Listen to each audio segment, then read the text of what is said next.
ಹಾಗಾಗಿ ನಮ್ಮ ಸೀನಿಯರ್ಸ್ ಅವ್ರು ಏನೇ ಇರಲಿ ಮೇಡಮ್, ಒಂದು ಮ್ಯಾಟಿಕ ರೆಸ್ಪೆಕ್ಟ್. ಅವ್ರು ರೆಸ್ಪೆಕ್ಟ್ ಮಾಡಿದ್ರೆ ನೀವು ನೆಕ್ಸ್ಟ್ ಲೆವೆಲ್ ಗ್ರೋ ಆಗ್ತೀರಾ. ದೇವ್ರು ಕಣ್ ಕಾಣಲ್ಲ ಮೇಡಮ್. ಕೆಲವ್ರಿಗೆ ನಮ್ಮಂತವ್ರಿಗೆ ಫುಲ್ ಕನೆಕ್ಟ್ ಆಗ್ಬಿಡ್ತಾರೆ ದೇವರು.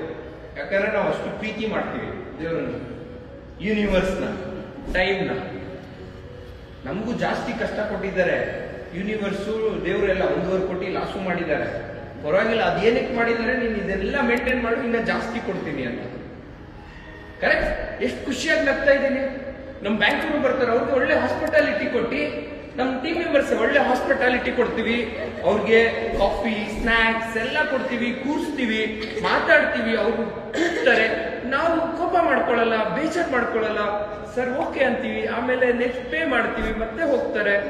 ಇನ್ನೇನು ಒಂದು 10-15 ದಿನ ಮತ್ತೆ ಬರ್ತಾರೆ. ಸೊ ನಾವೇನು ಬೇಜಾರು ಮಾಡ್ಕೊಳ್ಳಲ್ಲ. 1.5 ಕೋಟಿ ಅಷ್ಟೇ ಸಾಲ ಕೊಡ್ತಿದ್ದಾರೆ ಕೆಲವರು. ಪರವಾಗಿಲ್ಲ, ಇನ್ನ ಮಾಡೋಣ, ಕನ್ನಡಕ್ಕೋಸ್ಕರ ಏನ್ ಬೇಕಾದ್ರೂ ಮಾಡೋಣ. ಕೆಲವ್ರು ಹೇಳ್ತಾರೆ ನೀವು ಕನ್ನಡ ಮಾಡಿರೋದಕ್ಕೆ ಲಾಸ್. ಪರವಾಗಿಲ್ಲ, ಲೈಫೇ ಹೋಗ್ಬಿಡ್ಲಿ ಬಿಡಿ.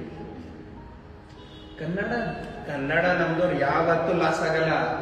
ಜನ ಅಬ್ಸರ್ವ್ ಮಾಡ್ತಿದ್ದಾರೆ. 2 years ಇನ್ಸ್ಟಿಟ್ಯೂಟ್ ಮಾಡಿ 16 ವರ್ಷದಿಂದ ಸ್ಟ್ರಗಲ್ ಮಾಡ್ತಾ ಇದ್ದೀನಿ. ಅವ್ರು ನಮ್ಮ ಕೈ ಹಿಡಿದೇ ಹಿಡಿತಾರೆ. ಹಂಗನ್ಬಿಟ್ಟು ಜಾಸ್ತಿ ಜನ ಅಡ್ಮಿಷನ್ಗೆ ಎಂಕ್ವೈರಿ ಮಾಡಬೇಡಿ ದಯವಿಟ್ಟು.